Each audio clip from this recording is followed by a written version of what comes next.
Halo teman-teman, Assalamualaikum warahmatullahi wabarakatuh. Di video kali ini, saya ingin berbagi kepada teman-teman terkait pengalaman saya dan istri melakukan perjalanan dari kampung kami, dari daerah asal kami, ke London. Nah, kebetulan saat ini saya adalah mahasiswa magister atau S2 di University of Oxford, UK. Dan dalam kesempatan kali ini, saya akan mencoba untuk mengulik dan bercerita tentang pengalaman kami. Perjalanan dari awal kita berangkat sampai kita datang ke London. Nah, kami juga akan memberikan tips dan trik buat teman-teman yang akan berangkat mungkin tahun ini atau tahun depan atau 2 tahun lagi dari Indonesia ke UK, baik itu untuk tujuan studi, bekerja, ataupun lain sebagainya. Oke. Pertama, kami ingin menceritakan pengalaman kami ketika berangkat dari Bukit Tinggi, yaitu daerah asal kami, ke Jakarta. Jadi teman-teman, kalau kita mau ke London itu biasanya atau bisa hampir dipastikan ya, kita akan berangkatnya dari Jakarta. Kalau teman-teman dari daerah, misalnya Sulawesi, Kalimantan, atau Nusa Tenggara Barat misalnya, nah itu jarang sekali ya ada yang pesawat itu berangkat dari daerah langsung ke London. Jadi kita harus ke Jakarta dulu. Nah, teman-teman, kami juga waktu itu di tahun 2022, ya tepatnya pada tanggal 23 September 2022, kami berangkat dari Bukit Tinggi, Sumatera Barat, kemudian naik kendaraan pribadi ya diantar oleh keluarga ke Bandara Internasional Minangkabau di Padang. Nah, dari Padang itu tanggal 23 September kami berangkat ke Jakarta dalam perjalanan selama lebih kurang 1,5 jam seperti itu. Nah, waktu itu kita sampai di Jakarta, kalau tidak salah naik pesawat Citylink pada pukul sekitar jam 5 sore gitu teman-teman. Nah, jadi waktu itu karena kami kita nggak punya keluarga yang tinggalnya dekat dengan bandara, maka jauh-jauh hari sebelum kita berangkat kita sudah pesen hotel teman-teman. Nah, ini juga tips buat teman-teman yang berasal dari daerah dan kebetulan misalkan pesawatnya itu berangkat di pagi hari, taruhlah jam 9 seperti kasus kami sebelumnya itu berangkat jam 9 pagi dari Jakarta. Nah, kalau kita dari daerah biasanya nggak ada pesawat yang berangkat di sebelum jam 5 subuh seperti itu. Nah, alternatifnya, solusinya kita harus pesan hotel dulu gitu teman-teman. Nah, kebetulan kami waktu itu alhamdulillah bisa pesan hotel jauh-jauh hari sebelumnya, ya nggak hotel mahal sih. Yang waktu itu kita dapat hotel semalam itu sekitar 120.000 kalau nggak salah, dan itu bagus. Itu ada di sekitaran Bandara Soekarno-Hatta. Nah, kita udah booking dari jauh-jauh sebelumnya sehingga ketika kita sudah sampai di Bandara Internasional Bandara Jakarta dari Padang, itu kita langsung sewa taksi menuju hotel supaya keesokan harinya kita bisa berangkat subuh-subuh ke Bandara Internasional Soekarno-Hatta. Lalu kemudian, gimana nih caranya biar kita dapat taksi yang bisa on time menjemput kita ke hotel lalu mengantar kita ke bandara. Nah, karena teman-teman kalau kita mau melakukan penerbangan internasional itu biasanya kita diminta oleh pihak maskapai untuk datang di bandara itu 3 jam sebelum keberangkatan, departure gitu. Nah, jadi kalau waktu itu kami berangkat pesawatnya jam 9 sehingga kami jam 6 subuh itu sudah harus berada di Bandara Internasional Soekarno-Hatta. Maka kami menginisiasi ketika sudah sampai di hotel di hari sebelumnya itu langsung mencari taksi ya, membooking taksi gitu. Kalau bisa teman-teman taksinya taksi yang resmi dan teman-teman hubungi pihak kantor pusatnya supaya dia bisa membookingkan atau bisa mencari drivernya yang available dan berada di yang posisinya berada di dekat hotel kita, sehingga dia bisa standby, misal taruhlah jam 3 subuh untuk menjemput kita ke hotel. Nah, itu yang kami lakukan dan alhamdulillah semua berjalan lancar. Kami dapat taksinya dan kita diantar dengan selamat pada pukul 4 subuh gitu ya. Dia udah standby dari jam 3 subuh menunggu kami di hotel seperti itu. Nah, ini juga tips buat teman-teman yang sekiranya datang dari daerah dan pesawatnya harus berangkat pagi hari dari Jakarta. Oke, sekarang kita masuk ke proses di Bandara Soekarno-Hatta. Nah, kalau biasanya yang mau penerbangan ke internasional itu selalu diarahkan di Terminal 3 ya teman-teman, terminal yang baru di Soekarno-Hatta. Nah, kami juga waktu itu departure atau berangkatnya dari Terminal 3. Dan di situ kami waktu itu naik pesawat Qatar Airways. Nah, di situ teman-teman nanti akan diminta untuk check-in gitu ya. Check-innya bisa check-in online atau check-in ketika di lokasi. Nah, waktu itu kami memilih untuk check-in di lokasi karena kita punya barang bagasi yang sangat banyak gitu. Nah, akhirnya tepat pukul 8 waktu itu kita mengantre, dan alhamdulillah waktu itu kita mendapatkan apa ya istilahnya petugas yang sangat baik gitu ya, sangat baik, tidak terlalu riwah untuk apa istilah, tidak terlalu kaku ya, misalnya kayak ini berlebih harus ditimbang semua barang, enggak gitu. Jadi intinya ya tetap ditimbang bagasinya, tapi kalau ini ada agak lebih sedikit itu dia masih kasih toleransi seperti itu. Nah, setelah kita proses lewat masuk check-in, akhirnya setelah itu kita masuk ke proses pengecekan paspor teman-teman. Nah, pengecekan paspor ini pastikan teman-teman semua dokumen lengkap gitu ya.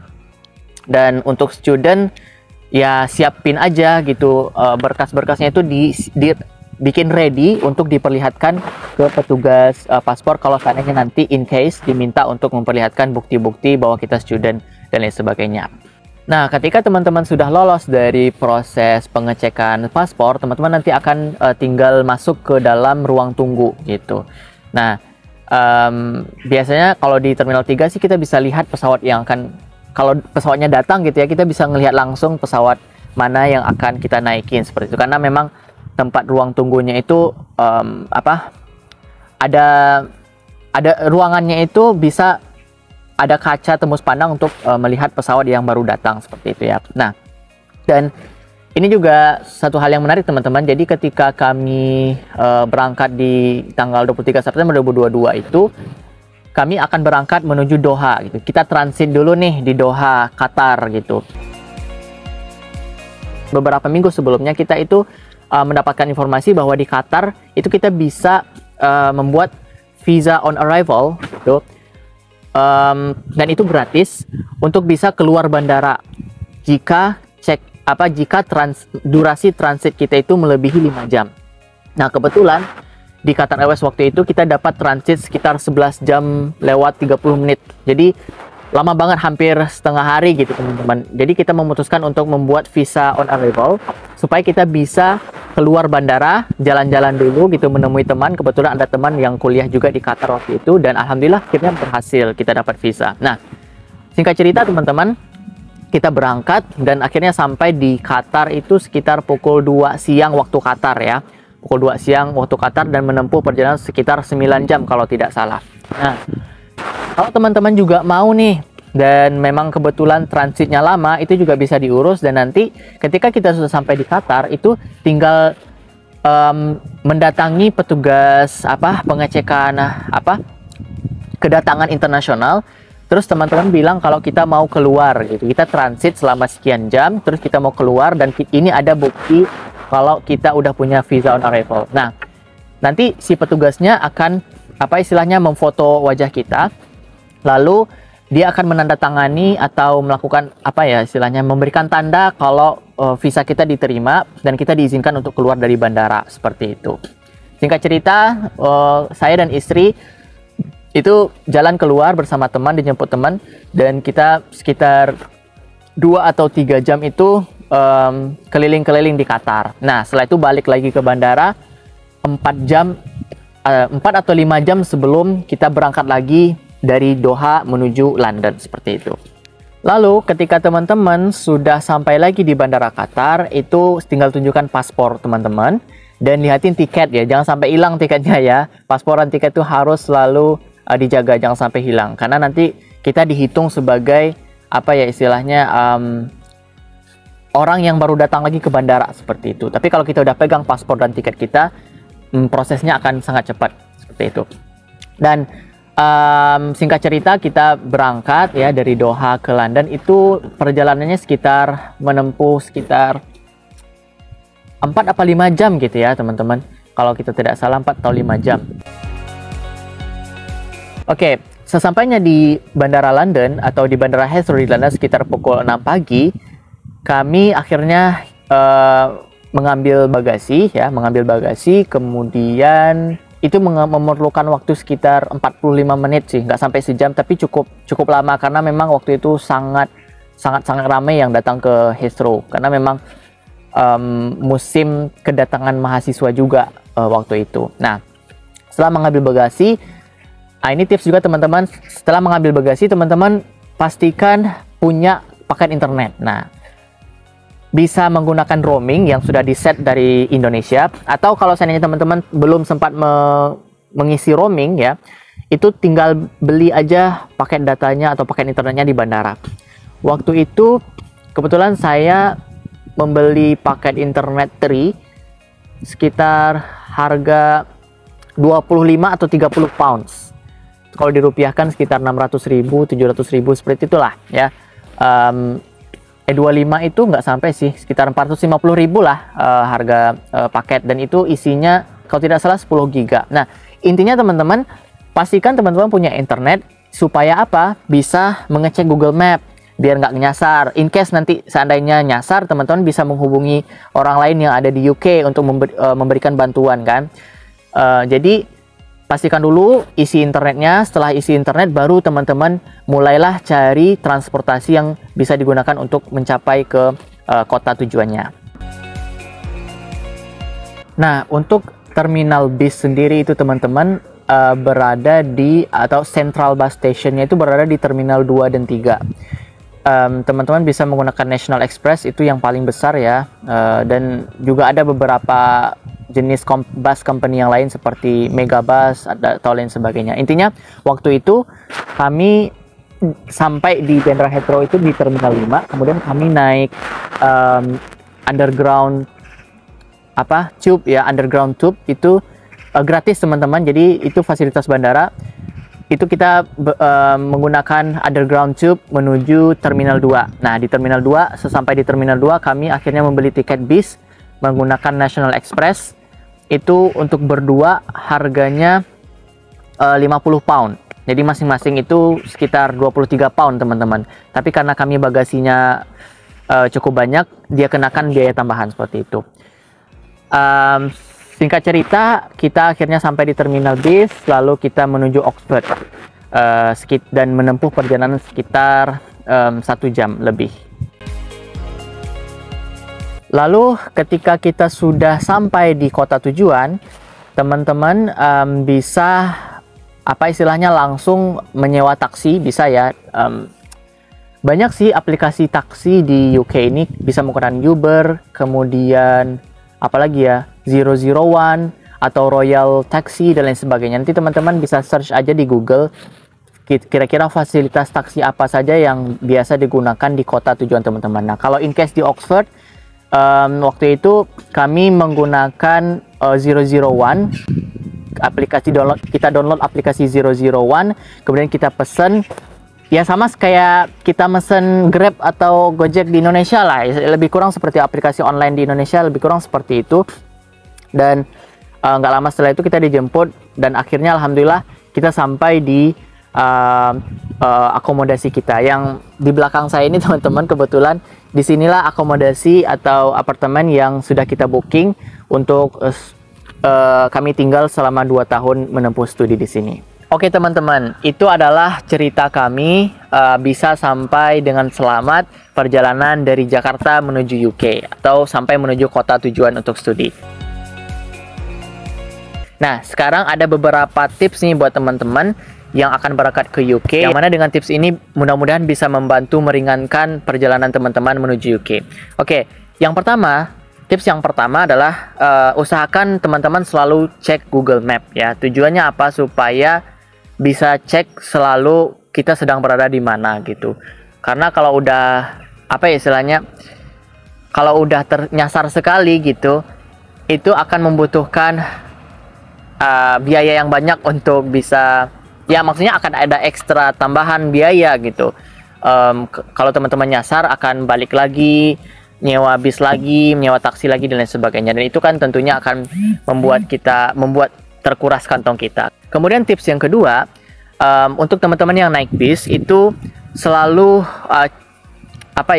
selalu download PDF atau rute yang bis itu jalankan seperti itu. Nah, salah satu benefit di UK ini adalah kita setiap bus company itu punya rutenya masing-masing dan itu bisa kita akses di internet, di Google, dan di situ akan jelas nomor bis berapa, itu berangkat jam berapa. Dan beruntung sekali bahwa di UK ini mayoritasnya bisnya itu selalu tepat waktu gitu. Jadi dengan panduan waktu yang ada dan nomor-nomor bis itu sangat akan memudahkan kita melakukan perjalanan di UK dan meminimalisir terjadinya penipuan atau kita nyasar dan lain sebagainya. Nah, berikut juga ada nih beberapa saran buat teman-teman yang akan berangkat ke UK. Yang pertama, ya, jangan bawa pakaian terlalu banyak. Ya, karena apa? Karena di UK ini ternyata banyak sekali website jualan online yang menjual barang-barang yang terjangkau seperti itu. Dan uniknya di UK ini banyak sekali toko-toko thrift atau second hand itu yang banyak peminatnya gitu, teman-teman. Jadi banyak sekali orang-orang UK ini yang instead of buying new clothes, daripada membeli baju-baju baru, mereka datang ke toko-toko second hand atau thrift untuk membeli barang-barang bekas, dan biasanya barang-barang bekas itu masih bagus-bagus gitu. Nah, tips juga buat teman-teman yang baru datang ke UK, biar nggak repot di perjalanan, nggak usah bawa barang banyak-banyak, karena di UK banyak sekali barang yang murah dan kualitasnya bagus seperti itu. Kemudian yang kedua, untuk soal makanan itu teman-teman nggak usah khawatir ya. Di sini kalau teman-teman biasa makannya nasi gitu ya, selalu makan beras, nggak bisa makan roti kayak orang-orang UK, itu nggak masalah. Di sini banyak sekali toko-toko yang menjual beras seperti itu, dan berasnya itu juga variatif sekali. Ada yang beras yang murah, kemudian yang sedang, kemudian yang eksklusif, yang mahal, seperti itu banyak sekali yang menjual. Jadi nggak usah khawatir. Dan juga makanan halal bagi teman-teman yang Muslim dan mencari makanan halal itu banyak sekali, teman-teman. Ya, banyak toko-toko Arab, toko-toko Pakistan, Muslim yang menjual daging sembelihan gitu ya, yang halal.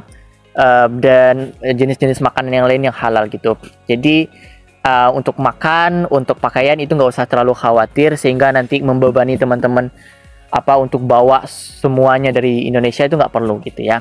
Oke, itu aja mungkin teman-teman yang bisa kami share untuk kali ini, dan insya Allah akan ada video ya, tips buat teman-teman yang membawa pasangan untuk bisa survive di UK. Tunggu video selanjutnya, dan terima kasih sudah menonton video ini. Jangan lupa share, like, dan subscribe channel kami. Terima kasih banyak. Assalamualaikum warahmatullahi wabarakatuh.